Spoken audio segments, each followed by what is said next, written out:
İndi uşağımı istəyirəm. 6 ildir uşağım gəlmir. Evimə gəlmir, ay cəmaət, gəlmir. Gəlmir, Allah bunların bəlasını versin, gəlmir. 6 il evimin sevincini aparıblar. 1 il 6 ay sizin vətənin tikanlı məftilləriniz qorudu. Nətər ki, məmurları bu polislər qoruyur.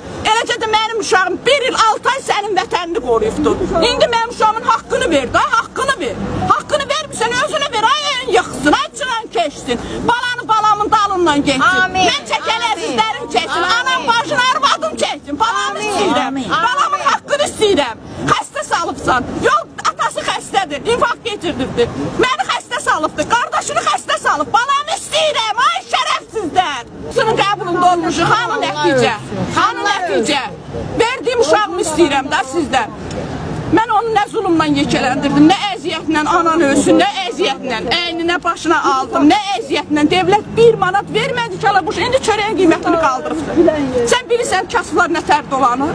Ay, ən yaxşı, çörəyin qiymətini niyə qaldırıbdır? Allah bəlasını versin. O əziyyətlə saxlayıb əskər yekələndirir yaxsana.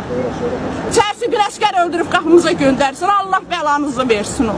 Bax, bax, bax, bu saçlarım dəysin onların balasına. Ahım yerdə qalmasın, bu məhərrəmliyə qalsın. Bax, beləcə ağ qalıbdır. Allah onların da balasına qismət eləsin. Balamı istəyirəm, balamı istəyirəm. 18 yaşında göl kimi, İngiliz kimi, benim idmancı, gözəl oğlumu istəyirəm. Otağı boş qalıb, yeri boş qalıbdır.